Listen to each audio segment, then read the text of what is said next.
Oke, teman-teman semuanya, pada kesempatan kali ini saya ingin share lagi ini pertanyaan dari saudara Rijal di kolom komentar. Kenapa WiFi saya sering putus nyambung padahal sandi sudah benar ya. Jadi terkadang nyambung tapi pas keluar rumah kemudian masuk lagi ke rumah itu terputus. Oke, itu bisa dipahami ya. Itu masalahnya, dan itu biasanya masalah pembatasan ataupun jumlah klien pada router tersebut. Oke, jadi ini saya asumsikan jika teman-teman menggunakan WiFi ya, mungkin di rumah ya. Contohnya mungkin di dalam satu rumah atau di rumah teman tersebut ada 5 ataupun mungkin ada sampai 6 orang ya. Teman-teman harus menghitung ya. Tip ini sebenarnya pernah saya bahas cukup lama ya di tahun yang lalu. Jadi jika di teman-teman ada 4 orang pengguna, misalkan teman ataupun suami teman ataupun istri teman ya. Jadi taruh 2, kemudian anak teman misalkan 2, berarti jadi 4 ya. Tetapi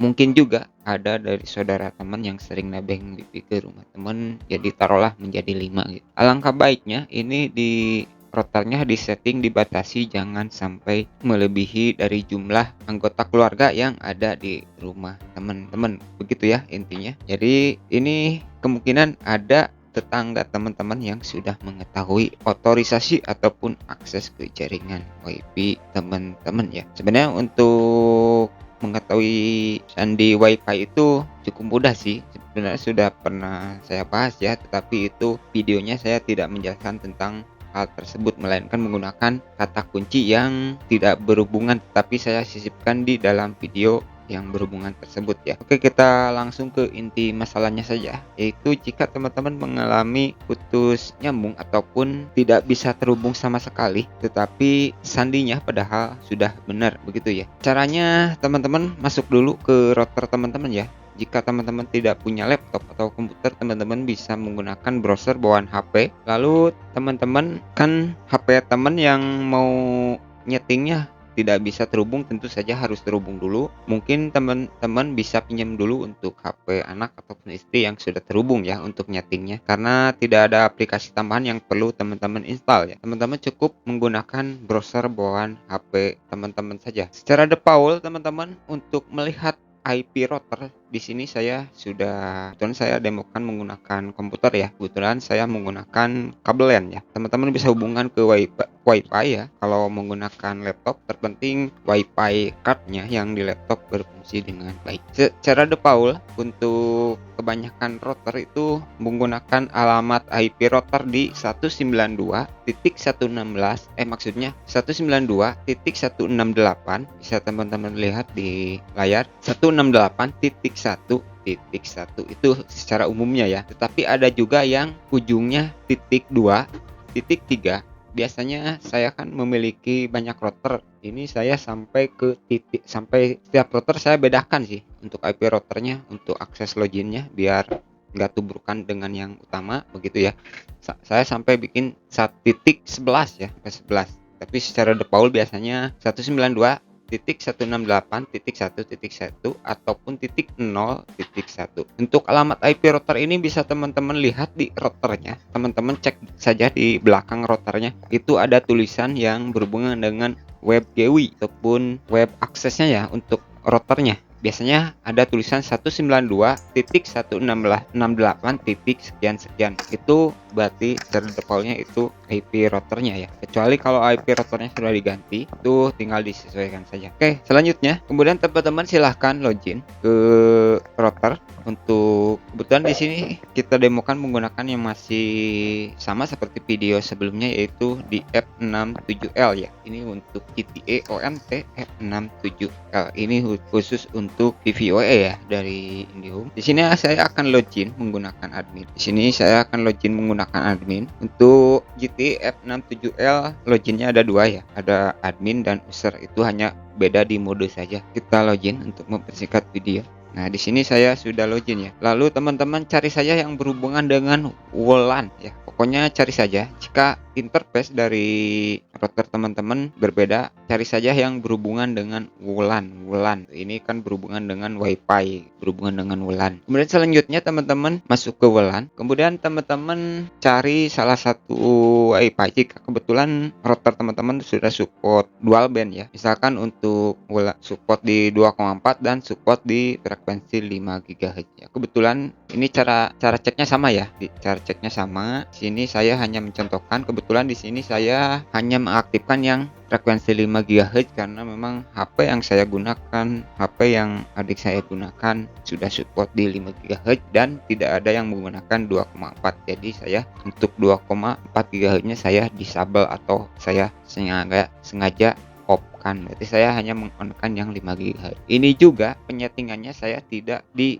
public ya, jadi cara loginnya itu harus secara manual untuk isi SSID-nya. Kita coba di ini ya, cek dulu di globalnya kan, kita cek di global. Ini tidak perlu saya jelaskan karena yang akan kita bahas ini masalah putus nyambung ataupun tidak bisa terhubung, padahal sandi sudah ini tidak perlu jelaskan, sebelumnya sudah pernah saya bahas. Teman-teman cari yang berhubungan dengan klien-klien saja di bagian WLAN ya. Di bagian WLAN cari saja yang berhubungan dengan tulisan klien-klien ya. Hampir rata-rata semua router itu ada tulisannya klien-klien. Jadi cari saja yang berhubungan dengan klien-klien gitu ya. Itu biasanya ada pembatasan. Kok bisa begitu? Karena kemungkinan ada tetangga teman-teman yang sudah mengetahui sandi WiFi di rumah teman, kemudian sandi WiFi-nya dibagiin ke sini, ke sini. Biasanya itu kasus terjadi. Biasa anak-anak lagi main pingin numpang WiFi, biasanya karena barcode gitu bisa. Intinya kira-kira seperti itu ya. Jadi ada yang mengetahui dan dibagikan dari satu orang sehingga di sekeliling rumah kita mengetahui sandi WiFi, sehingga ada pembatasan klien, sehingga perangkat kita ketika kita sedang keluar rumah kemudian masuk ke rumah lagi kita tidak bisa terhubung padahal sandinya sudah benar. Kira-kira seperti itu ya. Kita cari yang berhubungan dengan klien-klien. Nah, di sini. Oh, ini yang di off kan ya. Ini saya off kan, saya karena yang aktif di sini saya hanya mengaktifkan satu ya. Di sini saya hanya mengaktifkan yang 5 GHz saja. Nah, di sini kebetulan di sini saya ini ya, seperti saya ini SSID yang saya gunakan ini hide-nya saya on kan ya. Kenapa saya on kan? Ini kalau ada orang yang ingin mengetahui WiFi kita itu akan lebih susah karena SSID-nya saja harus ditebak dulu gitu. Kalaupun sudah tahu SSID-nya, dia harus nebak juga untuk sandi WiFi-nya. Kira-kira seperti itu ya. Jadi ini di handphone cara isinya harus manual ya, di input manual. Oke, ini kasus yang akan kita bahas pada video kali ini ya, berhubungan dengan klien ya.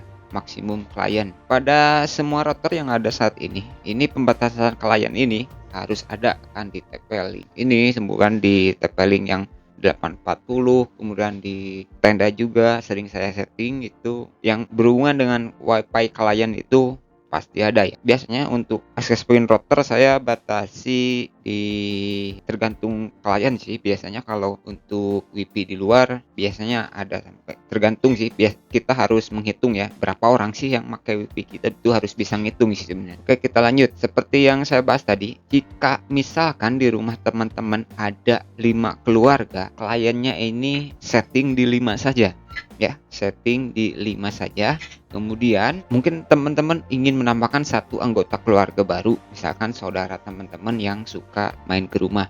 Jadi kita setting 6. Sehingga dengan demikian ketika teman-teman menyeting ini ya, kita coba apply. Ketika teman-teman menyeting total 6 ini, maka yang ada di luar rumah teman-teman, misalkan tetangga teman-teman yang sudah mengetahui sandi WiFi teman-teman itu tidak akan bisa login, dan kasusnya akan seperti yang teman-teman hadapi, yaitu sandi benar tetapi tidak terhubung. Maka tetangga teman-teman itu akan menganggapnya bahwa sandinya salah, begitu ya, bahwa sandinya salah. Sebenarnya kalau kita tahu perbedaan antara dibatasi klien dengan sandi salah itu beda sebenarnya, kelihatan sih. Kalau yang sudah terbiasa mungkin tahu ya perbedaannya gitu ya. Jadi tipsnya dari saya, jika kasusnya seperti saudara Rijal ya, ini perhatikan di kliennya ya. Atau jika teman-teman bebas saja siapa saja yang pakai gitu, mau berapapun ya, teman-teman tinggal setting berapa ya. Tetapi biasanya ada rank klien. Nah, di sini teman-teman bisa lihat maksimum yang diizinkan. Teman-teman barusan lihat ya, di sini ada rank klien. Nah, tuh ada rank klien 1 sampai 3. Kalau zero nggak bisa ya. Kalau zero 0 itu berarti nggak ada yang make. Ya sama saja dengan opsi. Jadi kira-kira seperti itu ya. Jadi teman-teman harus dihitung sih di rumah teman-teman ada berapa, kemudian yang ingin ditambahkan begitu. Biasanya saya seperti itu ya. Kalau memang setting di WiFi di rumah orang lain, biasanya saya settingnya nggak ngasal ya. Misalkan ini kan defaultnya tadi 32 ya. Saya nggak seperti ini. Saya hitung dulu. Biasanya tanyakan dulu ini berapa orang, berarti ada 4 orang. Ada yang biasa kesini nggak? Oh ada, katanya saudara biasanya ada 2 nama. Oh berarti saya harus nambahin 2, misalkan 4 berarti 6. Jadi kalau lebih dari 6 klien yang terhubung kasusnya, maka itu bisa dibilang tidak bisa terhubung padahal sandi sudah benar. Kira-kira seperti itu ya. Untuk mengetahui siapa saja sih yang sering menggunakan WiFi di rumah kita, itu sebenarnya cukup mudah. Teman-teman bisa ngecek di log ya. Kalau di internet di sini ya, teman-teman bisa ngecek di bagian LAN saja ya. Teman-teman di sini akan terlihat ini ya, untuk lognya ya. Bisa teman-teman lihat untuk log yang terhubung ya. Jadi ada jejak, walaupun ini yang Infinicode 10 ini sudah, maksudnya nggak lagi terhubung sebenarnya. Ini nggak lagi terhubung, tetapi ada alokasi IP addressnya atau DHCP yang terekam. Ini ketahuan ya di sini. Teman-teman juga sebenarnya bisa melakukan pembatasan ataupun melakukan pemblokiran terhadap user-user yang ini ya, dengan melakukan filter. Setiap router itu pasti interface-nya berbeda-beda ya, nggak sama seperti ini. Teman-teman yang penting tahu filternya di mana ya, di security. Kalau di sini biasanya ada di security filter ya. Biasanya ada di filter ya. Ya di sini yang berhubungan filter ya. Contoh ini untuk pemblokiran suatu situs yang misalkan yang tidak boleh dibuka, misalkan biar anak-anak nggak sengaja buka, bisa ini pemblokiran berdasarkan MAC address, kemudian ini berdasarkan IP filter. Ini juga saya pernah aktifkan, tetapi saat ini saya hidden ya. Kalau dulu pernah saya aktifkan karena sistemnya saya nggak di router sini lagi, karena saya pengaturannya sekarang menggunakan MikroTik. Untuk komputer ini biasanya saya hubungkan di MikroTik sih. Ini hanya untuk tutorial saja ya. Jadi hanya itu pembahasannya, saya tidak akan menjelaskan panjang lebar ataupun malah meloncat ke pembahasan yang lainnya. Nah, jika ada teman-teman yang belum dipahami ya seputar ini ya WiFi, silahkan tulis saja di komentar ya. Mohon maaf jika saya pembahasannya tadi agak mungkin ke